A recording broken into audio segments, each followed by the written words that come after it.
Dan merespon debat perdana Capres yang akan digelar KPU pada Selasa 12 Desember besok, juru bicara Tim Pemenangan Nasional Ganjar Mahfud Tama S. Langkun mengatakan Capres Ganjar Pranowo ingin membangun pesan bahwa korupsi itu untungnya sedikit, resikonya besar. Sementara itu, Wakil Komandan Hukum dan Advokasi TKN Prabowo Gibran Supriyansa mengatakan Capres nomor urut 2 Prabowo Subianto berkomitmen akan lebih meningkatkan peluang lapangan pekerjaan sehingga para pejabat tidak terlibat skandal korupsi.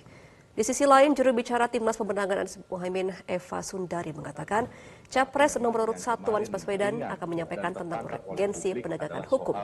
Memindahkan kira-kira memberikan hukuman yang kemudian para pelakunya ditaruh nusa kambangan. Esensinya sebetulnya soal menjauhkan pelaku korupsi dari masyarakat, menjauhkan pelaku korupsi dari lingkungan perkotaan yang kemudian dia harus lebih dapat perhatian, dia harus dijauhkan dari masyarakat, sehingga kita pengen membangun pesan bahwa korupsi itu untungnya sedikit, resikonya besar. Nah, hari ini yang terjadi adalah korupsi itu hukumannya ringan, resikonya kecil. Resikonya kecil gitu ya. Untungnya besar. Untungnya besar, resikonya kecil. Nah, ini adalah paradigma yang muncul di ruang publik yang tentu saja kita harus rumuskan dalam misi-misi yang lebih konkret. Karena ini tidak hanya bicara soal pertimbangan di Indonesia, tapi juga menjadi isu dunia. Kalau kita lihat dari CPI, Corruption Perception Index atau CPI, itu kita disebutkan bahwa Indonesia hari ini memang paling kecil dari tahun 2015 lalu. Jadi dalam 2 periode pemerintahan, hari ini titik yang paling rendah terkait dengan survei untuk agenda pemberantasan korupsi di Indonesia. Apa yang sudah disampaikan Mas Tama, Mbak Eva, semuanya itu betul. Yang kedua, saya hanya menyampaikan bahwa komitmen Pak Prabowo dengan Mas Gibran terkait dengan pemberantasan korupsi sudah kita saksikan tadi di tayangan bagaimana kerasnya suaranya Pak Prabowo untuk memberantas korupsi karena beliau sadar betul bahwa kalau korupsi tidak diberantas, kerugian negara semakin besar, lalu pembangunan yang harusnya dirasakan oleh masyarakat kecil itu tidak bisa dirasakannya.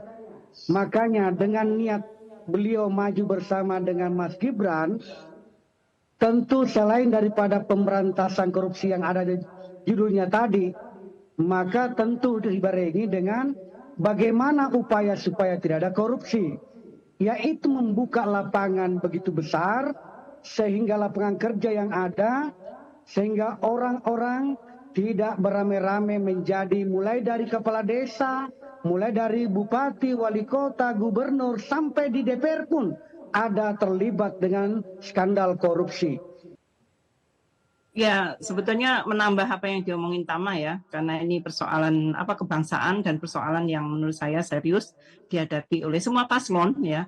Tapi kita ingin menekankan bahwa yang paling utama adalah orang berkorupsi itu karena mereka pingin kaya tapi nggak mau kerja ya, terus kemudian maling gitu ya ceritanya. Jadi pemiskinan itu merupakan upaya yang utama. Tetapi jangan lupa bahwa penegakan hukum tidak boleh di ruang kosong. Jadi demokrasi juga jangan dikorupsi. Penegakan hukum yang nggak bisa jalan. Kenapa? Karena hukum itu adalah produk politik dan produk politik itu selalu saat ini ya didorong oleh demokrasi ekonomi yang nggak jalan. Kenapa? Karena klientisme itu masih jalan. Jadi boleh kemudian pemiskinan, tetapi ditata situasi makronya, yaitu di mana demokrasi ekonomi harus jalan, tidak boleh pengambilan keputusan.